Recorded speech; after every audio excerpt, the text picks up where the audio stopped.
साथियों, मैं doctor Manoj Ahuja Ahuja news channel में आपका हार्दिक अभिनंदन करता हूं। आहूजा न्यूज बुलेटिन देखने से पहले हम आपको बता दें, हमारा न्यूज चैनल कोई प्रोफेशनल चैनल नहीं है। हमारे से जो लोग जुड़े हुए हैं, जो हमारे सब्सक्राइबर्स हैं, उनकी खबरों प्राथमिकता से दिखाना हमारा पहला उद्देश्य है। इसके साथ ही हम लीगल अपडेट दिखाते हैं। इसके अलावा मसूदा विधानसभा से जुड़ी खबरें दिखाना भी हमारी प्राथमिकता में शामिल है। कहीं भी किसी के साथ अन्याय हो रहा हो, किसी के साथ अत्याचार हो रहा हो, वो यदि हमारे पास खबर भेजते हैं तो हम उस खबर को प्रॉपर मंच तक पहुंचाते हैं। माध्यमिक शिक्षा बोर्ड द्वारा दिए गए निर्देशों की पालना में आज बांदनवाड़ा कस्बे की राजकीय उच्च माध्यमिक में कक्षा 10 के परीक्षार्थियों ने विज्ञान विषय की परीक्षा दी। इस अवसर पर विद्यालय के प्रिंसिपल राजेंद्र पाराशर द्वारा परीक्षा में उपस्थित होने वाले बालक बालिकाओं को मां सरस्वती के दरबार में उपस्थिति लगाकर प्रेरणादायक उद्बोधन देते हुए कहा कि बोर्ड की परीक्षा के नाम से अपने मन में किसी प्रकार भय नहीं आने दें। जैसे हम विद्यालय में परीक्षा देते आए हैं, वैसे ही परीक्षा देनी है। मन में ये विश्वास रखकर परीक्षा दें कि हमें सब आता है, आखिर हमने साल भर मेहनत भी तो की ही है। उन्होंने विद्यार्थियों से कहा कि किसी भी बालक बालिकाओं को पेन, पेंसिल या किसी भी वस्तु की आवश्यकता हो तो वो बिना घबराहट के परीक्षा प्रभारी से मांग सकते हैं। उन्होंने विद्यार्थियों से कहा कि पूरा प्रश्न पत्र पढ़कर जो प्रश्न अच्छे से याद हो उसका उत्तर पहले लिखें तथा साफ साफ लेखनी में लिखें। विद्यार्थियों को परीक्षा से पहले इस प्रकार से दिए जाने वाले सकारात्मक सहयोग से बालक बालिकाओं के अभिभावकों ने प्रिंसिपल पाराशर व विद्यालय प्रबंधन की प्रशंसा करते हुए उनका आभार व्यक्त किया है। नमस्कार साथियों, आज मैं आपको बांदनवाड़ा के राजकीय उच्च माध्यमिक विद्यालय में लेकर के आया हूँ। यहाँ 10वीं कक्षा का आज विज्ञान का पेपर है और यहाँ पे काफ़ी अच्छी तैयारी मेरे को देखने को मिली है। मैं आपकी बात कर रहा हूँ यहाँ के प्रिंसिपल साहब से, जो बताएंगे यहाँ कुल कितने बच्चे हैं, उनको किस प्रकार से मोटिवेट किया गया और आज उनका कौन से विषय का पेपर है। सारी जानकारी के लिए मैं मिलवा रहा हूँ आपको यहाँ के प्रिंसिपल राजेंद्र पाराशर जी। हाँ सर, बताइए। सर, राजकीय उच्च माध्यमिक विद्यालय बांदनवाड़ा में बोर्ड द्वारा अधिकृत हमें 4 विद्यालयों के 211 स्टूडेंट आमंत्रित हुए हैं। उनमें से हमने 211 की 10 कमरों में सिटिंग अरेंजमेंट किया है, जो बोर्ड के अकॉर्डिंग और नॉर्म्स के अनुसार किया है। सारी परीक्षा व्यवस्थाएं माकूल और सुव्यवस्थित संचालित करने का प्रयास किया जा रहा है। साथ ही बच्चों को बाहर पहले ही एकत्र कर उनसे जो भी यूएफएम सामग्री है, उस सामग्री को पहले ही हम चेक करके फिर तत्पश्चात बच्चों को हम क्लासों में भेज रहे हैं। इसके उपरांत भी बच्चों को हम सकारात्मक सहयोग हेतु हर प्रकार से उन्हें हम उत्साहित कर रहे हैं कि जो भी आपको किसी भी प्रकार के पेन, पेंसिल या अन्य किसी प्रकार की कोई सामग्री की आवश्यकता हो तो विद्यालय की तरफ से हमें और भामाशाहों की तरफ से मुफ्त उपलब्ध कराई गई है। इस प्रकार बोर्ड के बिल्कुल नियमानुसार हम इस परीक्षा को आयोजित करने का प्रयास कर रहे हैं। इसके लिए हम सभी विभाग के आला अधिकारियों के उनका हम अभिनंदन और उनका वंदन करते हैं। राजस्थान राज्य विधिक सेवा प्राधिकरण जयपुर एवं अध्यक्ष जिला विधिक सेवा प्राधिकरण जिला एवं सेशन न्यायाधीश के निर्देशानुसार एवं माननीय उच्चतम न्यायालय के द्वारा रिट याचिका संख्या 539/2021 तथा विविध याचिका संख्या 1605/2021 उन्वान गौरव कुमार बसल बनाम भारत संघ के पारित आदेश दिनांक 19 जनवरी एवं 4 फरवरी 2022 की पालना में कोविड मृतकों व पीड़ितों के आवेदकों को प्रदान की गई वित्तीय सहायता के क्रम में अजमेर जिले के प्रकरणों में सहायता हेतु विशेष अभियान चलाकर पीड़िता को सहायता प्रदान की जा रही है।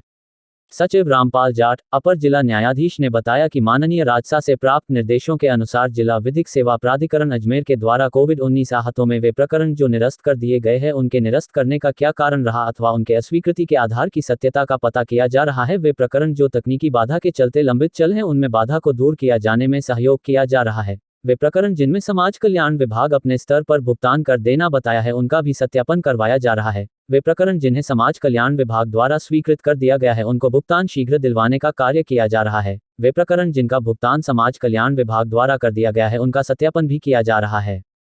उक्त कार्यों में पैरालीगल वॉलंटियर्स का सहयोग लिया जा रहा है। उक्त क्रम में कोविड-19 कार्य के क्रम में प्राप्त रिपोर्ट के अनुसार अजमेर सीएमएचओ से प्राप्त जानकारी के अनुसार सीएमएचओ कार्यालय में कुल 480 आवेदन प्राप्त हुए, जिनमें कुछ आवेदन एक ही परिवार 2 अलग अलग सदस्यों द्वारा एक ही व्यक्ति का दिया गया। इस वजह से आवेदनों की संख्या निश्चित संख्या से बढ़कर आई है, जिसका जांच द्वारा पता चला। सीएमएचओ विभाग द्वारा वर्तमान में कोविड पीड़ित परिवारों को मोबाइल, एसएमएस एवं राजकीय पत्र द्वारा सूचित किया जा रहा, जिसमें समस्त 480 पीड़ित परिवार शामिल है। पीड़ित परिवारों से आवेदन लगातार प्राप्त हो रहे हैं, जिनको शीघ्रता से जांचा जा रहा है और कुछ कभी पाए जाने पर तुरंत सूचित कर उन कमियों को पूरा आवेदन पूर्ण करवाया जा रहा है तथा पूर्ण आवेदन को कोविड राहत सूची में शामिल कर मुआवजा दिलवाया जा रहा है। वे आवेदन जो कि पूर्व में निरस्त किए गए थे उनकी त्रुटियों को पूरा कर उन्हें भी कोविड राहत सूची में शामिल कर मुआवजा दिलवाने का कार्य किया जा रहा है। उक्त राहत सूची में मजदूरी वर्ग से लेकर सरकारी कर्मचारी व अन्य वर्ग सभी शामिल है। सामाजिक न्याय एवं अधिकारिता विभाग से प्राप्त जानकारी के अनुसार कुल 236 प्रकरणों में से 15 प्रकरण में अभी दस्तावेज पूर्ण नहीं है, जिन्हें पूर्ण करवाने की कार्यवाही की जा रही है। आवेदकों को इस बाबत सूचित भी कर दिया गया है। 236 में से 3 परिवार ऐसे भी है जो पहले ही मुआवजा राशि प्राप्त कर चुके थे, जिनके द्वारा पुनः आवेदन किया गया, जिसे दौरान जांच निरस्त कर दिया गया है। इस प्रकार कुल 218 परिवारों को प्रत्येक को 50,000 रुपये की स्वीकृत राशि दी जा चुकी है। उक्त राशि प्रधानमंत्री सहायता राशि के रूप में दी जा रही है। पीड़ित परिवार को इसमें सहायता राशि के क्रम में आने के लिए 3 स्तर की जांच प्रक्रिया से गुजरना पड़ता है।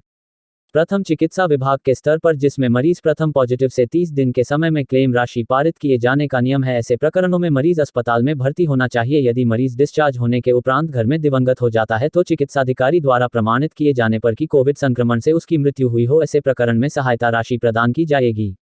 द्वितीय अतिरिक्त जिला मजिस्ट्रेट स्तर पर चिकित्सा विभाग से पूर्णत सत्यापित प्रकरणों में राशि प्रदान की जाती है। एवं तृतीय सामाजिक न्याय एवं अधिकारिता विभाग के स्तर पीड़ित के जनाधार संख्या से खाता संख्या या मोबाइल नंबर न जुड़े होने की स्थिति में भुगतान करने में समस्या आती है। इस हेतु विभाग द्वारा पीड़ित परिवार को सूचित किया जाता है कि वह त्रुटियों को पूरा करवाकर राशि प्रदान करवाई जाती है।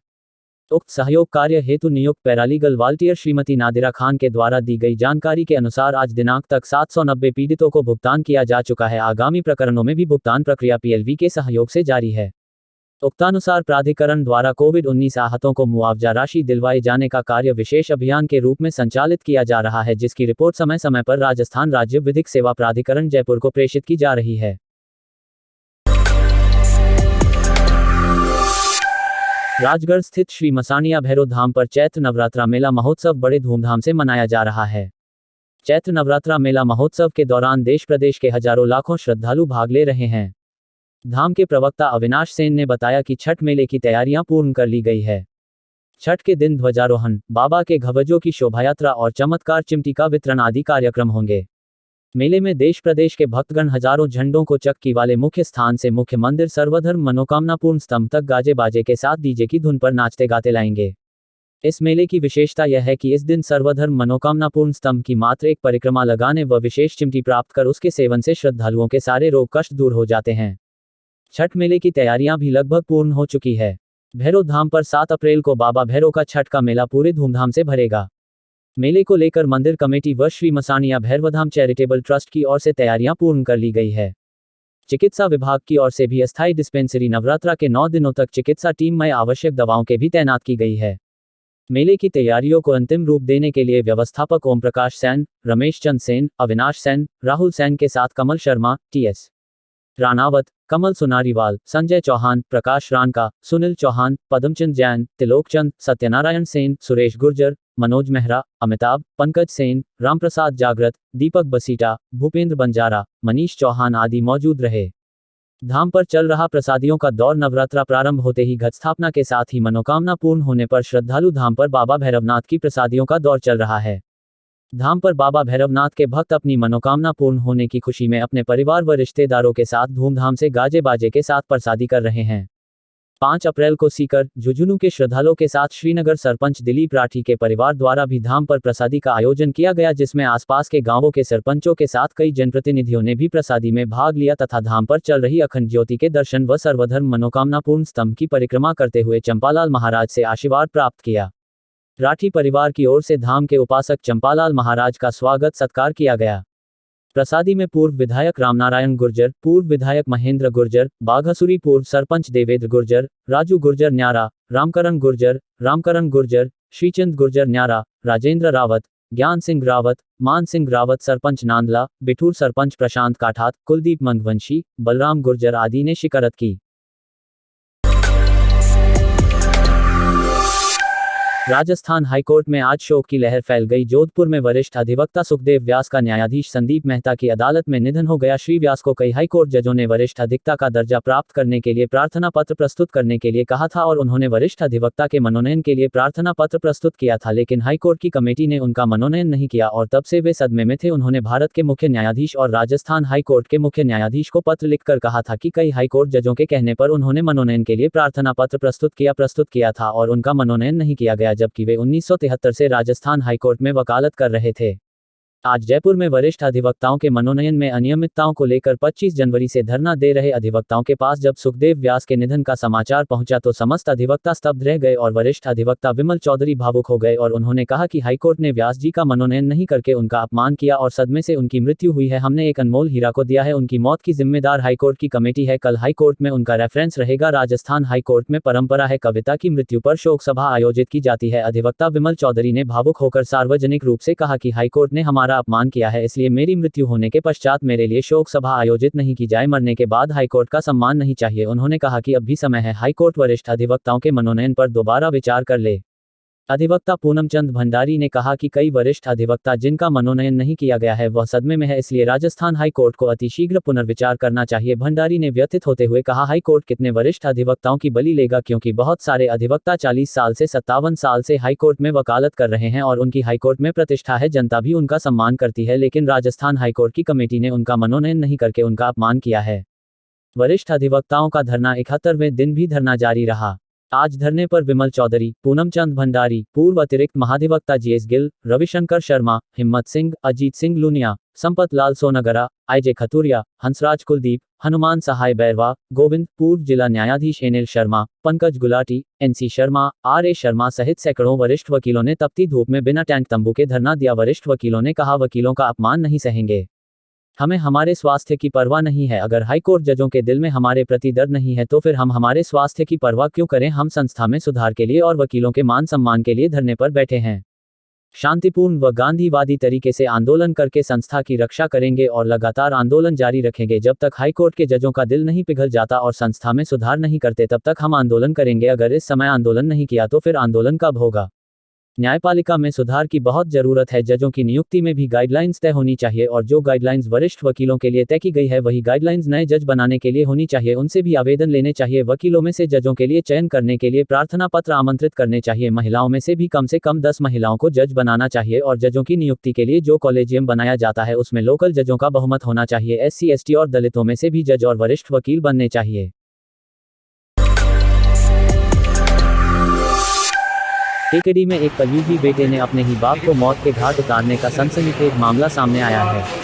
मामला शहर के काजीपुर क्षेत्र का, जहां रहने वाले एक नशेड़ी व कर्ज में डूबे बेटे ने अपने मां बाप पर जानलेवा हमला कर दिया। हमले में बुरी तरह घायल हुआ युवक का पिता देर रात अजमेर में इलाज के दौरान दम तोड़ दिया। वहीं हत्यारे बेटे की मां अब भी जिंदगी मौत की जंग अजमेर के JLN अस्पताल में लड़ रही हैं। प्राप्त जानकारी के अनुसार शहर के काजीपुर में रहने वाले नारायण तेली आदतन शराबी किस्म का व्यक्ति है जो आए दिन अपने माँ बाप के साथ मारपीट करता रहता है तथा अपने शराब की लत को पूरा करने के लिए कर्ज ले रखा था। सोमवार रात को कर्ज चुकाने के लिए शराब के नशे में धूत होकर आरोपी नारायण तेली देर रात को घर पहुंचा तथा आते ही अपने पिता दुर्गालाल तेली व मां संतरा देवी के साथ गाली गलौच करने लग गया तथा कर्ज चुकाने के लिए पैसों की मांग करने लग गया। युवक के पिता ओम प्रकाश ने जब पैसे देने से साफ मना कर दिया तो आरोपी नारायण तेली तैश में आ गया तथा तलवार से अपने ही पिता पर हमला कर दिया, जिससे युवक के पिता बुरी तरह घायल हो गए। इस दौरान युवक मां ने बीच बचाव कराना चाहा तो युवक ने अपनी ही मां पर भी तलवार से हमला कर बुरी तरह घायल कर दिया। इधर हो हल्ला सुनकर आस पड़ोस के लोग मौके पर एकत्रित हो गए तथा हमले में बुरी तरह घायल हुए वृद्ध दंपति को आस पड़ोस के लोगों ने केकेडी के जिला चिकित्सालय पहुंचाया, जहां पर हालत गंभीर होने पर वृद्ध दंपति को अजमेर के लिए रेफर कर दिया गया। इलाज के दौरान देर रात्रि को ही वृद्ध ओम प्रकाश की मौत हो गई। वहीं वृद्धा संतरा देवी का फिलहाल इलाज जारी है। घटना के बाद आरोपी नारायण तेली मौके से भाग छूटा। घटना की जानकारी मिलते ही केकेडी सिटी पुलिस भी मौके पर पहुंच गई। वृद्ध की अजमेर में इलाज के दौरान मौत के बाद आज सुबह पुलिस दल अजमेर पहुंचा तथा वृद्ध का अस्पताल से पोस्टमार्टम करवाकर शव परिजनों को सुपुर्द कर दिया है। वहीं मामले में वृद्ध के साले मदन तेली ने केकेडी सिटी थाने में अपने भांजे आरोपी नारायण तेली के खिलाफ हत्या का मुकदमा दर्ज करवा दिया है। मामले में केकेडी सिटी पुलिस ने आरोपी को हिरासत में लेकर पूछताछ शुरू कर दी है। सिटी पुलिस जल्द ही पूरे मामले का खुलासा करेगी। आरोपी आदतन शराबी प्रवृत्ति का व्यक्ति है। पूर्व में भी कई बार अपने माता पिता को पैसों की मांग को लेकर मारपीट कर चुका है। आरोपी यूं तो फल सब्जी का ठेला लगाता है, मगर गत कुछ महीनों से शराब के नशे के चलते ठेला लगाना बंद चुका था तथा लगातार पैसे उधार कर अपनी शराब की आदत को पूरी करता था, मगर कर्ज चुकाने के लिए पैसे नहीं होने के चलते अपने माँ बाप से पैसों मांग करता था। देर रात्रि को भी ऐसे ही पैसों मांग की, मगर माँ बाप ने पैसे देने से मना कर दिया तो आरोपी उन हमला कर दिया तथा अपने बाप को जान से खत्म कर दिया।